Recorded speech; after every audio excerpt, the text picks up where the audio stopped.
ओम शांति। अपने अंदर की डिविनिटी को इन्वोक करने के लिए हम आत्मा की शक्तियों को देख रहे हैं, क्योंकि जब वो सारी शक्तियाँ बैलेंस में होंगी तब डिविनिटी हमारा जीवन जीने का तरीका बन जाएगी।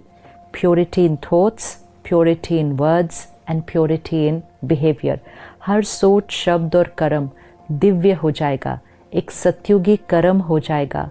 वो संस्कार जो हम चाहते हैं वो बहुत सहज हो जाएंगे अगर हम इन शक्तियों के अपने अंदर आह्वान कर लें।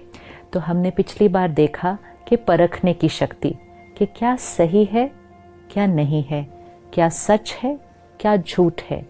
Power to be able to discern and differentiate right and wrong. चाहे वो अपने संस्कारों में, कभी कभी हमें अपने ही संस्कार में नहीं पता चलता, हम एक इल्यूजन में रहते हैं, हमें लगता है हमारा सब परफेक्ट है, हमारा बिहेवियर परफेक्ट है। औरों को परखने से पहले हमें अपने आप को परखना होगा कि मेरे अंदर सूक्ष्म में भी, सोच में भी, परमात्मा तो कहते हैं स्वप्न में भी कोई ऐसा थॉट तो नहीं जो प्योर नहीं है, जो राइट नहीं है, जो ट्रुथ नहीं है। तो परखने की शक्ति अपने संस्कारों की, कि क्या राइट है क्या नहीं। एक बार परख लिया, सही परखा, तो नेक्स्ट पावर ऑटोमेटिकली आ जाएगी, एंड वो है निर्णय करने की शक्ति, पावर टू डिसाइड। क्योंकि हम पहले परखते हैं और फिर उसको बिहेवियर में लाते हैं, तो हमारे पास ऑप्शंस हैं, ये करें या ये करें, ऐसा सोचे या ऐसा सोचे, ऐसे बात करें या ऐसे बात करें, सामने वाले ने ऐसा किया, हम कैसा करें। The other person has done what they have to do. अब हमें अपना परखना है कि मेरा कर्म कैसा होना चाहिए। उन्होंने मेरे साथ गलत किया, मेरा कर्म कैसा होना चाहिए। उन्होंने मेरे साथ ऊंची आवाज़ में बात किया, मेरा कर्म कैसा होना चाहिए। उन्होंने मुझे धोखा दिया, मेरा कर्म कैसा होना चाहिए। ये कर्म लेने का हमें निर्णय करना है, लेकिन निर्णय करने से पहले परख तो लें कि क्या राइट है क्या नहीं। नहीं तो अगर निर्णय ले लिया, डिसाइड कर लिया, कर्म में आ गए और बाद में पता चला कि ये तो सही नहीं था। हमारा हर कर्म हमारा भाग्य बनाता है। Our one decision can change destiny. So every decision has to be very accurate. आजकल कभी कभी हमें निर्णय लेने से डर लगता है, तो हम औरों से पूछते हैं, आपको क्या लगता है मुझे क्या करना चाहिए। तो हम ये चाहते हैं कि दूसरे हमारे लिए डिसीजन ले लें, क्योंकि खुद से डिसीजन लेने में डर लगता है। लेकिन डिसीजन लेना बहुत इम्पोर्टेंट है। हमें खुद के डिसीजन लेने चाहिए, और हमें कभी भी औरों के लिए डिसीजन नहीं लेने चाहिए। चाहे वो आपके फैमिली मेम्बर हैं, चाहे वो आपके बच्चे हैं, आप उनको एडवाइस दे सकते हैं, लेकिन डिसीजन उनके लिए नहीं ले सकते हैं, क्योंकि डिसीजन उनकी कैपेसिटी से होगा। सपोज आपके अंदर संस्कार है कि कोई आपके साथ कितना भी गलत करे आप चुप रह सकते हैं, वो आपका संस्कार है, वो आपकी कैपेसिटी है।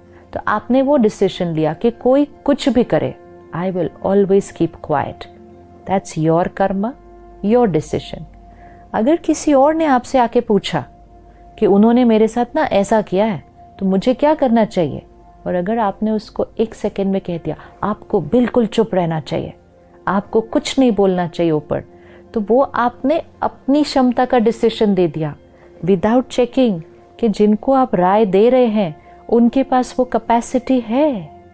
अगर उन्होंने आपकी बात को स्वीकार कर लिया और आपके कहे हुए डिसीजन को ले लिया, और उनके पास अगर वो कैपेसिटी नहीं होगी, तो उनका चुप रहना उनके लिए सप्रेशन बन सकता है, और वो सप्रेशन उनके मन को और शरीर पर, सेहत पर भी असर कर सकता है, क्योंकि वो उनकी क्षमता नहीं थी। तो हमें खुद परखना है कि मेरे संस्कार, फिर निर्णय लेना है। तो हमें कभी भी किसी और के लिए निर्णय नहीं लेना चाहिए। We have to take care. People will come to us asking for decisions, और आजकल जब लोग आते हैं तो हम बड़ी जल्दी से उनको डिसीजन ले लेते हैं, ओह इसमें तो क्या है, आप ऐसा कर लो। लेकिन वो डिसीजन उनका भाग्य बना रहा है, और अगर हमने कुछ गलत दे दिया तो हमारा कर्मा उनके कर्मा के साथ इंटैंगल होकर हमारा कर्मा उनके भाग्य को बिगाड़ने के निमित्त बना अगर, तो हमारे ऊपर उसका कितना बोझ चढ़ जाएगा। और सामने वाला भी अगर उसके भाग्य में कुछ थोड़ा ऊपर नीचे आया तो वो सबसे पहले ब्लेम किस पर रखने वाला है? कहेगा आपने कहा था इसलिए मैंने कर लिया। This becomes a very very very vicious cycle of a karmic account. So we have to be very careful कि मुझे अपने निर्णय लेने हैं। दूसरों को हम राय दे सकते हैं, लेकिन निर्णय वो लेंगे अपनी परख से, और अपने निर्णय लेने से पहले सही और गलत की परख। और एक बार निर्णय ले लिया तो वो निर्णय पर we have to stand for the right, क्योंकि कभी कभी सही निर्णय लेने पर कॉन्सिक्वेंसेस में कुछ थोड़े से चैलेंजेस, ऊपर नीचे बातें आएंगी, लेकिन ये हमारा डिसीजन था।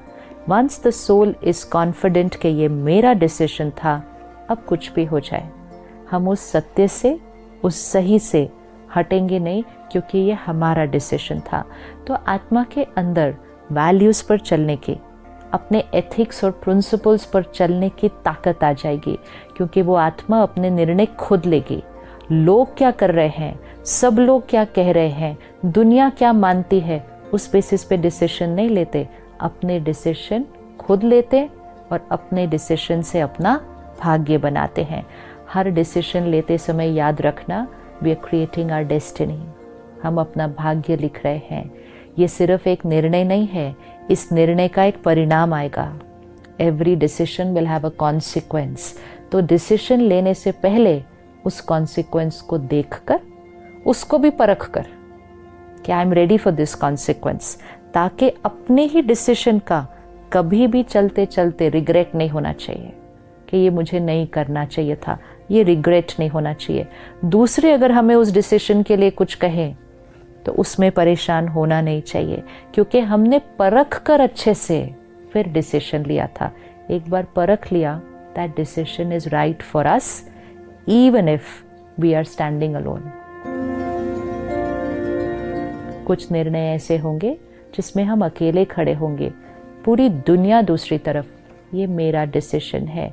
जो अपने सही पर ऐसे खड़े होते हैं तो उनकी आत्मा की शक्ति बहुत बढ़ती जाती है। तो निर्णय लेने की शक्ति का प्रतीक सरस्वती माँ को दिखाया जाता है। तो सरस्वती माँ के हाथ में वीणा दिखाई जाती है। तो वीणा मतलब क्या? This soul plays their own music. ये अपना जीवन के डिसीजन खुद लेते हैं। ये आसपास के म्यूजिक के अनुसार नहीं चलते हैं। ये आत्मा अपना म्यूजिक खुद बजाती है, खुद चूज करती है। ये जीवन की स्क्रिप्ट अपनी खुद लिखती है, लोगों से प्रभावित होकर नहीं लिखती, क्योंकि हर कर्म उनका डिसीजन है। और सरस्वती माँ के हाथ में शास्त्र दिखाते हैं और दूसरे हाथ में रोजरी, माला दिखाते हैं। तो शास्त्र मतलब जो आत्मा सही परखेगी, सही निर्णय लेगी, उसका जीवन सत्यता के राह पे चलेगा। और दूसरे हाथ में रोजरी मतलब माला, सही करें, अकेले भी खड़ा होना पड़े तो सही पर चले, लेकिन जीवन में औरों से अलग ना हो जाए उस वजह से। माला माला माला जुड़कर ऐसे बीड आफ्टर बीड रहती है। So even if we are on our values and principles, we are not going to get isolated from everybody else. हमें सबके साथ जुड़कर रहना है, लेकिन अपने सत्य पर चलना है। जुड़ने का मतलब ये नहीं कि फिर उनके प्रभाव में आ जाना है। तो रहना सबके साथ है, एक माला की तरह पिरोए हुए, लेकिन निर्णय अपने, म्यूजिक अपना, सत्यता अपनी। तो ऐसी आत्मा को सरस्वती माँ कहते हैं।